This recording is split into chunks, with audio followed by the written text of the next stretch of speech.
Princess Charlotte sat alone in the palace garden, her shoulders shaking with quiet sobs.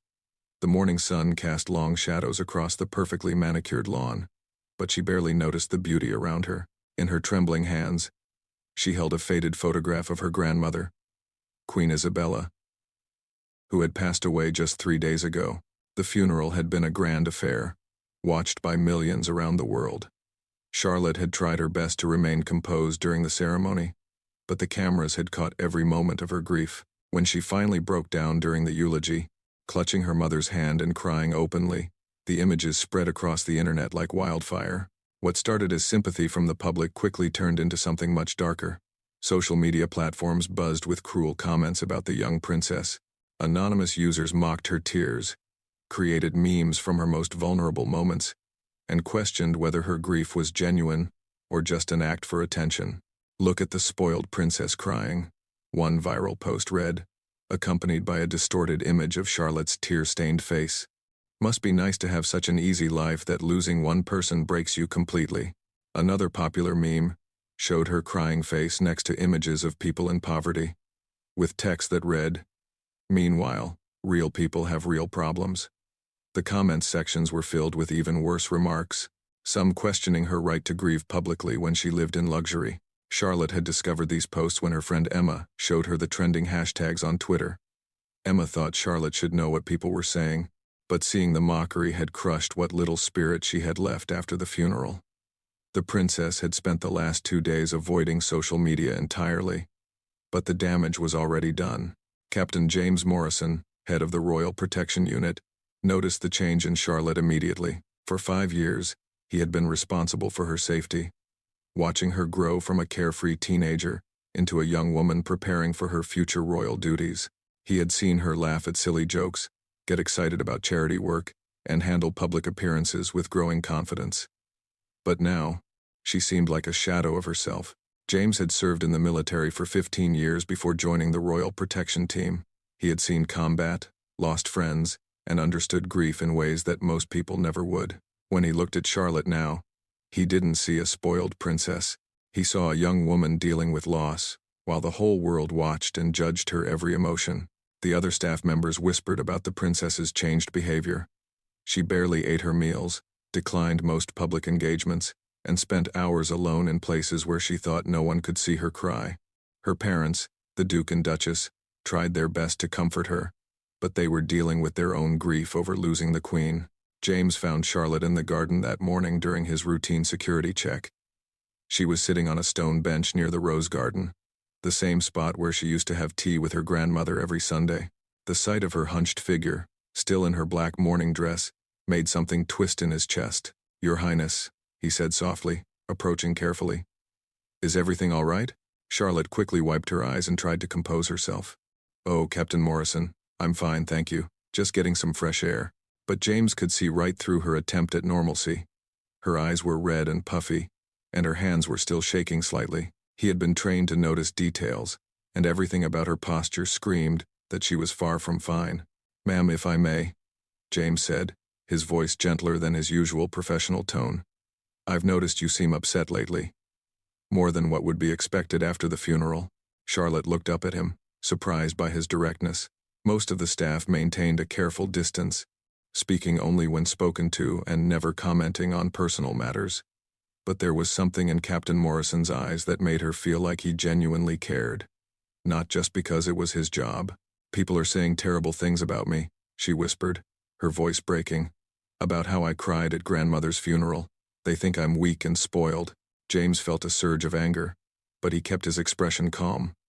He had heard whispers among the staff about online comments, but he hadn't realized how deeply they had affected the princess. In his mind, anyone who would mock a young woman's grief was the worst kind of coward. "Your Highness," he said, sitting down on the bench beside her, maintaining a respectful distance. "May I ask you something?" Charlotte nodded, wiping away a fresh tear. "Did you love your grandmother?" The question seemed to catch her off guard. "Of course I did. She was everything to me. She taught me about being royal, about serving people, about being strong, but she also taught me that it's okay to feel things deeply." "Then your tears were honest," James said simply. And anyone who would mock honest grief doesn't deserve a moment of your attention. Charlotte looked at him with surprise. She had expected him to give her the usual advice about ignoring criticism and focusing on her duties. Instead, he was validating her feelings in a way that no one else had. But they're right, aren't they? She asked. I do have an easy life. I live in a palace. I don't have to worry about money or finding a job or any of the things normal people struggle with. James was quiet for a moment, considering his words carefully. Your Highness, with respect, your life isn't easy. It's different. You can't go anywhere without security. You can't have normal friendships without wondering if people want something from you. You can't make mistakes without the whole world seeing them. And when you lose someone you love, you can't even grieve in private.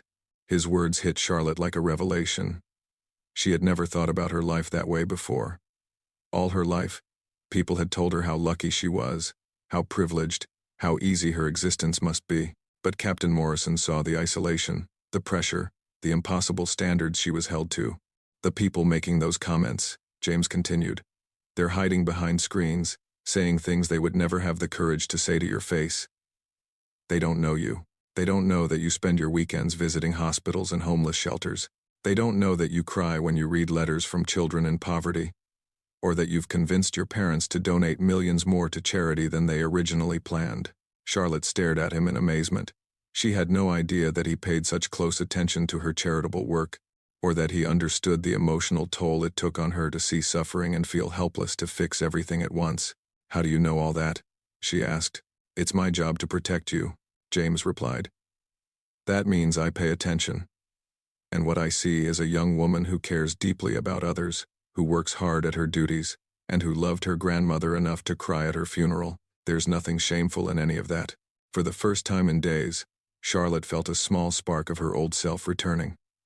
Captain Morrison's words didn't erase the hurt caused by the online mockery, but they reminded her of who she really was beneath all the criticism and expectations.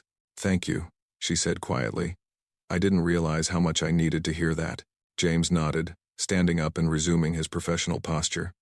Your Highness, if I may make a suggestion, of course, don't let strangers on the internet define your worth. They don't know your heart, and they don't deserve the power to make you question yourself. As he walked away to continue his patrol, Charlotte remained on the bench, feeling something she hadn't felt since before the funeral. Hope. She looked down at the photograph of her grandmother, and for the first time since the online attacks began, she smiled through her tears. Queen Isabella had always told her that true strength wasn't about never showing emotion. It was about feeling deeply and continuing to care despite the cost. Charlotte realized that by crying at the funeral, she hadn't shown weakness. She had honored her grandmother's memory in the most authentic way possible. But even as she began to feel better about herself, Charlotte had no idea that the online attacks were about to get worse. The viral posts were gaining more attention, and some users were now calling for her to apologize for her inappropriate public display of emotion. Others were questioning whether she was fit for her future royal duties if she couldn't control herself. During difficult times, Captain Morrison, meanwhile, had made a decision. He had spent 5 years protecting Princess Charlotte from physical threats, but watching her suffer from this psychological attack felt like a failure of his duty. As he walked back toward the palace, he was already formulating a plan. He couldn't stop people from being cruel on the internet, but he could make sure they understood exactly what kind of person they were attacking. James had connections in the military, in security, and in places that most people never thought about. He knew how to gather information, how to present facts, and how to make people think twice about their actions. The anonymous cowards hiding behind fake profiles and clever usernames had no idea what they had awakened. They thought they were attacking a spoiled princess who would cry and hide away. Instead, they had hurt someone under the protection of a man who took his duty very seriously indeed. As James reached the palace doors, he looked back at Charlotte, still sitting peacefully in the garden. She deserved to grieve in peace, to honor her grandmother's memory without fear of public ridicule. And if the internet trolls thought they could continue their attacks without consequences, they were about to learn how very wrong they could be. Captain James Morrison sat in his small office late that evening, his computer screen glowing in the darkness. Around him, official security reports and duty schedules lay forgotten as he focused on something far more personal. For the past 3 hours, He had been diving deep into the online world that had been tormenting Princess Charlotte. What he found made his blood boil. The attacks had grown worse since the morning. Someone had created an entire website dedicated to mocking the princess, complete with manipulated photos and fake quotes attributed to her.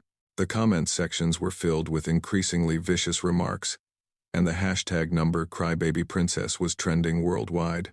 But James wasn't just reading the attacks. He was studying them, analyzing patterns, and most importantly, tracing them back to their sources. His years in military intelligence had taught him skills that went far beyond physical protection. He knew how to follow digital breadcrumbs, how to connect usernames to real identities, and how to find the people behind the screens. What he discovered surprised him.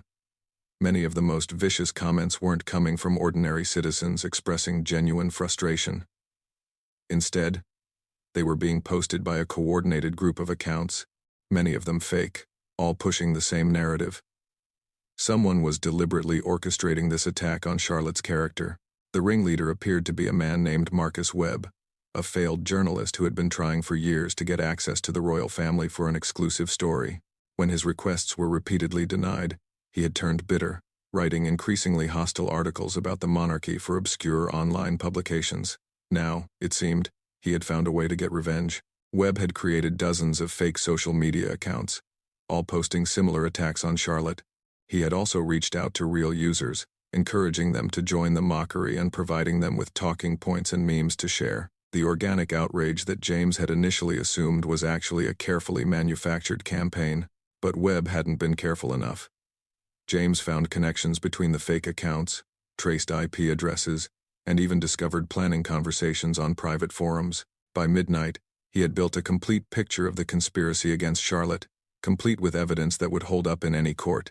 The next morning, James requested a private meeting with the Duke and Duchess.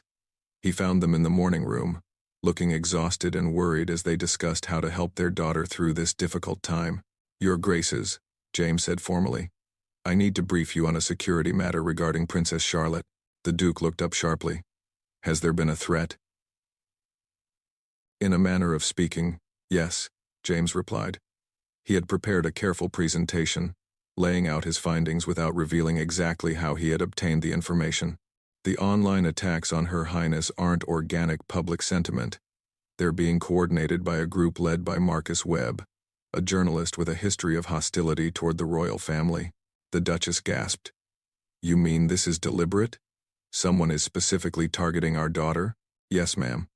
Webb has created multiple fake accounts and is encouraging others to participate in the harassment. I believe this falls under our cybersecurity protocols, and I recommend we take action to protect the princess." The Duke was quiet for a long moment, processing this information. "What kind of action are you suggesting, Captain?" James had anticipated this question. "I recommend we gather evidence of the harassment and present it to the appropriate authorities. Coordinated online attacks against members of the royal family could be considered a form of terrorism under current laws. We should also consider releasing a public statement defending the princess's right to grieve." "Absolutely not," the Duchess said immediately. "We never respond to online criticism. It only makes things worse." "With respect, Your Grace," James said carefully, "this isn't ordinary criticism. This is a deliberate attack designed to harm the princess's mental health and public image. Ignoring it hasn't made it go away. In fact, it's gotten worse." The Duke studied James's face for a moment. "You care about Charlotte, don't you, Captain?" The question caught James off guard. He had been prepared to present this as a security matter, but the Duke's direct question demanded an honest answer. "Yes, sir. I've protected the princess for 5 years. I've watched her grow into a remarkable young woman who truly cares about her duties and her people. Seeing her suffer like this..." James paused, choosing his words carefully. "It feels like a failure of my duty to protect her." The Duchess's expression softened. "James, you can't protect her from everything. Online cruelty is just part of being in the public eye." "Perhaps it doesn't have to be," James replied. "These people think they can hide behind anonymity and attack a grieving young woman without consequences. Maybe it's time they learned otherwise." Meanwhile, Charlotte was trying to go about her normal routine, but the weight of the continued attacks was crushing her spirit. She had attempted to attend a charity luncheon that afternoon, But the moment she walked into the room, she could feel people staring at her, whispering. Some guests even pulled out their phones, clearly hoping to capture another emotional moment they could share online. During the lunch, Charlotte excused herself to the bathroom and found herself crying again. She could hear the voices of the other guests through the door, some defending her, others questioning whether she was emotionally stable enough for her royal duties. The words cut through her like knives. When she returned to the palace that evening, Charlotte was at her breaking point. She found her way back to the garden, to the same bench where Captain Morrison had offered her comfort the day before. She pulled out her phone, despite promising herself she wouldn't look at social media, and immediately regretted it. The attacks had evolved. Now people weren't just mocking her grief, they were questioning her character, her intelligence, her right to represent the country. Someone had created a petition calling for her removal from the line of succession, claiming she was too emotionally unstable to ever be queen. Charlotte threw her phone onto the grass and buried her face in her hands. For the first time since her grandmother's death, she wondered if maybe the critics were right. Maybe she was too weak for this life. Maybe she should step away from her royal duties and find a quiet life somewhere far from the public eye. That was how James found her 20 minutes later during his evening patrol. This time, she wasn't just crying. She was completely broken, her whole body shaking with sobs that seemed to come from somewhere deep inside her soul. "Your Highness," he said softly, but she didn't look up. "They're right," she whispered. "I'm not strong enough for this. Grandmother would be so disappointed in me." James felt something snap inside his chest. This brilliant, compassionate young woman had been reduced to this by a group of cowards hiding behind computer screens. He had spent the day gathering evidence and following proper protocols, but seeing Charlotte like this made him realize that sometimes proper protocols weren't enough. "Your Highness," he said, his voice firmer than before. "Look at me." Something in his tone made Charlotte raise her head. Through her tears, she saw Captain Morrison's face set in an expression she had never seen before. Not angry, exactly, but absolutely determined. "I need you to listen to me very carefully," he said. "These attacks on you aren't real. They're being orchestrated by someone with a personal vendetta against your family. Most of the cruel comments are coming from fake accounts created by the same person." Charlotte blinked, trying to process what he was saying. "What do you mean?" "I mean that Marcus Webb, a failed journalist who has been trying to damage your family for years, has created this entire campaign against you. He's using your grandmother's funeral and your natural grief as weapons to hurt you personally and damage the monarchy." "How do you know this?" James smiled grimly. "Because I've spent the last day tracking down every account that posted about you. I've traced IP addresses, analyzed posting patterns, and identified the connections between fake profiles. I have enough evidence to prove that this is a coordinated attack, not genuine public sentiment." For the first time in days, Charlotte felt a flicker of hope. But even if that's true, real people are still sharing these things. Real people are still saying I'm weak. "Some are," James agreed. "But many others are defending you. The problem is that Webb's fake accounts are amplifying the negative voices and drowning out the positive ones. He's creating an echo chamber that makes the hatred seem more widespread than it actually is." Charlotte picked up her phone from where she had thrown it and looked at James questioningly. "May I?" He nodded, and she opened her social media apps again. But this time, James guided her to look at different hashtags, different accounts. Slowly, a different picture emerged. There were thousands of people defending her, sharing their own stories of grief, criticizing those who would mock someone's pain. "I never saw these," Charlotte whispered, scrolling through messages of support from people around the world. "Webb's network was designed to make sure you didn't," James explained. "They were reporting positive comments to get them removed, while coordinating to push their attacks higher in the algorithms. But now that I know how they're doing it, I can fight back." Charlotte looked at him with new understanding. "Captain Morrison, what exactly are you planning to do?" James met her gaze steadily. "My job, Your Highness. I'm going to protect you." That night, James returned to his computer with a new purpose. He had the evidence he needed to expose Webb's campaign, but he had decided that simply reporting it to the authorities wouldn't be enough. The damage to Charlotte's reputation and mental health required a more direct response. He began by documenting everything methodically: screenshots of the fake accounts, analysis of the posting patterns, proof of the coordination between different profiles. But he also began preparing something else. A comprehensive response that would not only expose the conspiracy, but also remind the world of who Princess Charlotte really was. James had access to 5 years of security reports that painted a picture of Charlotte's character that the public never saw. Her private charitable donations, made with her own allowance and kept secret from the media. The times she had insisted on visiting disaster areas against security advice because she wanted to comfort victims personally. The countless hours she spent reading letters from citizens and personally responding to as many as possible. As dawn approached, James had assembled 2 packages, one for the authorities, containing evidence of Webb's harassment campaign, and another for the media, showing the real Princess Charlotte that existed behind the carefully managed public image. But he knew that even exposing the truth wouldn't be enough to undo the damage that had been done. Charlotte needed more than vindication. She needed to see that the people who truly knew her were willing to fight for her. And James had one more idea that would require him to step far outside his usual role as a silent protector. The war for Princess Charlotte's reputation was about to begin in earnest, and Captain James Morrison was prepared to use every skill he had learned in 15 years of military and security service to win it. The next morning, Marcus Webb woke up to find his entire world collapsing around him. Overnight, every single one of his fake social media accounts had been suspended. The private forums where he had coordinated attacks were flooded with evidence of his manipulation campaign. His personal email inbox was filled with messages from journalists wanting to interview him about his coordinated harassment of a grieving princess. But that was only the beginning. By 9 a.m., Webb's real name, photograph, and employment history were trending on social media. Not in connection with his victim, but as the face of online cruelty. Someone had leaked his planning documents, his instructions to other trolls, and even recordings of phone calls where he bragged about making the spoiled princess cry.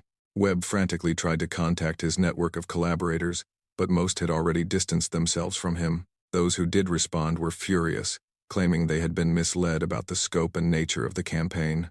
Several threatened legal action against him for involving them in what they now realized could be considered criminal harassment.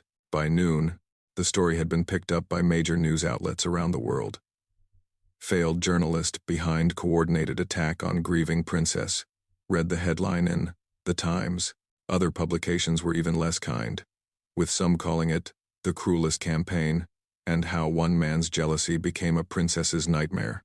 But the most devastating blow came from an unexpected source.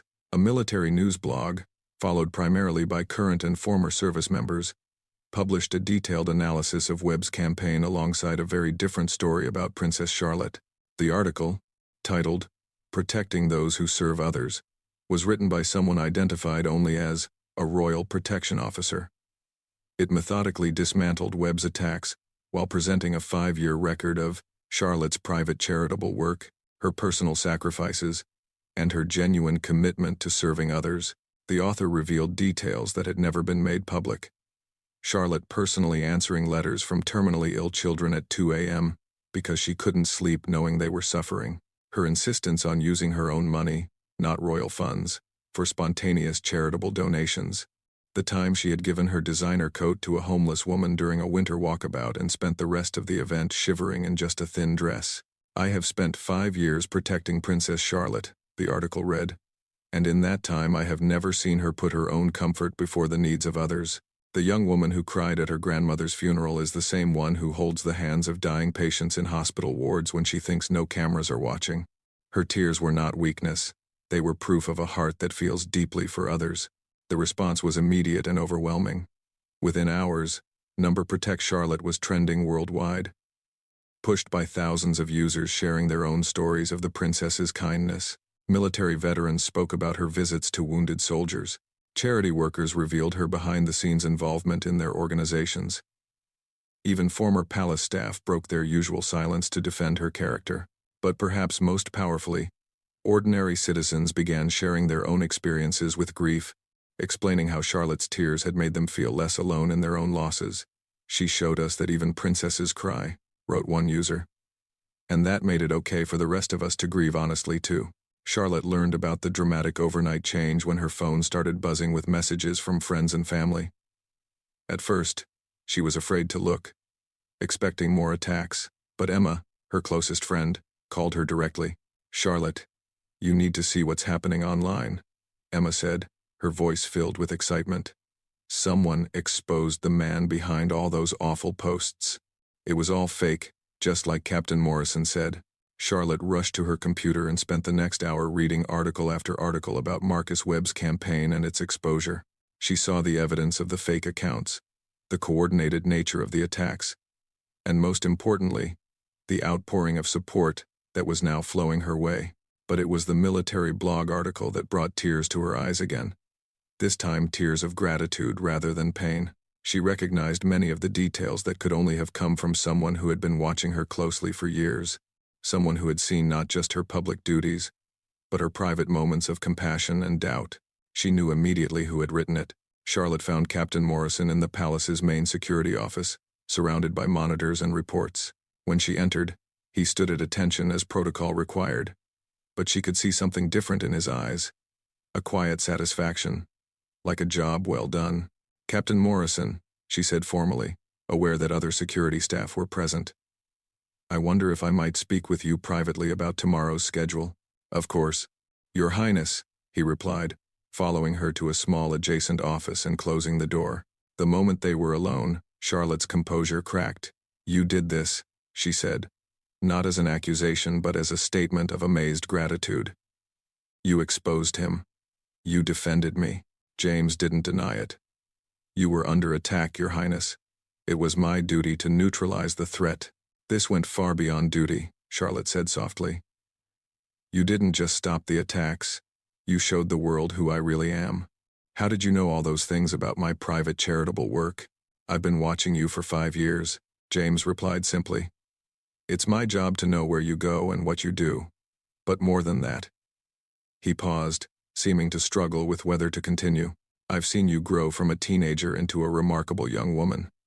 I've watched you choose kindness even when it's difficult, choose service even when it's inconvenient." Someone needed to tell that story. Charlotte felt overwhelmed by the depth of his loyalty and understanding. "You risked your career for me. If my parents find out you wrote that article, if they discover you hacked into those accounts, they already know," James said quietly. "I briefed them this morning. I told them everything I did and offered my resignation." Charlotte's heart stopped. "What did they say?" "Your father said that sometimes protecting someone requires going beyond the usual boundaries. Your mother said that any man who would defend their daughter so thoroughly clearly understood what it meant to serve the crown." James smiled slightly. "They offered me a promotion." Relief flooded through Charlotte so powerfully that she had to sit down. "So you're staying?" "If you'll have me, Your Highness. Though I suspect things will be different now. We can't very well go back to pretending I don't know you cry when you read sad letters from children." Charlotte laughed, a sound that felt rusty from disuse but wonderful all the same. "No, I suppose we can't." Over the following days, the story of Marcus Webb's campaign became a cautionary tale about online harassment and the power of coordinated disinformation. Several social media platforms announced new policies to prevent similar attacks, using Webb's techniques as a case study in what to watch for. Webb himself faced both legal consequences and professional ruin. Multiple law enforcement agencies opened investigations into his activities, and no legitimate news organization would hire him after his methods became public. He had set out to destroy someone else's reputation and ended up destroying his own. But for Charlotte, the most important change was more personal. The experience had shown her that behind her careful public image, people could see and appreciate her genuine heart. The support that emerged after Webb's exposure wasn't manufactured or coordinated. It was real appreciation from real people who understood that her tears came from the same place as her compassion. She began to approach her public duties with renewed confidence, no longer fearing that showing emotion would be seen as weakness. During her next public appearance, at the opening of a children's cancer ward, she openly wiped away tears as she spoke with young patients. Instead of mockery, the response was overwhelming support for a princess who clearly cared deeply about the people she served. The relationship between Charlotte and Captain Morrison also evolved. While maintaining all proper protocols in public, they developed a friendship based on mutual respect and understanding. James continued to protect her physically, but now she knew he was also protecting her reputation and her right to be human while serving in an inhuman goldfish bowl. 3 months after the incident, Charlotte was reading her morning briefings when she came across a news story that made her smile. Marcus Webb had been arrested for online harassment of several other public figures, part of a pattern of behavior that investigators had uncovered after his campaign against her was exposed. She walked to her window and looked out at the garden where this whole ordeal had begun. The rose bushes were blooming again, and she could see Captain Morrison conducting his morning patrol, as reliable and vigilant as ever. Charlotte thought about her grandmother, Queen Isabella, and what she might think about everything that had happened. She realized that the older woman would be proud, not because Charlotte had avoided tears, but because she had learned to see them as part of her strength rather than evidence of her weakness. The princess picked up a pen and began writing a letter to the children's cancer ward she had visited the week before. There were thank you notes to write, future visits to plan, and a kingdom full of people who needed to know that their princess understood their joys and their sorrows, because she wasn't afraid to feel her own. Outside her window, Captain Morrison completed his patrol and looked up at the palace. Through an open window, he could see Charlotte writing at her desk, completely absorbed in her work, her face peaceful and determined. His job was to protect her, and he had learned that sometimes the greatest threats don't come from physical dangers or obvious enemies. Sometimes they come from people who want to steal someone's right to be human, to grieve, to feel deeply and authentically. James smiled to himself as he continued his rounds. Princess Charlotte was safe, not just from immediate harm, but from those who would diminish her spirit.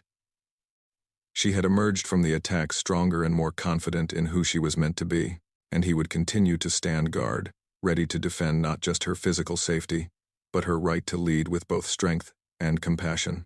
The war was over, and they had won. But more importantly, Charlotte had learned that she never had to fight alone.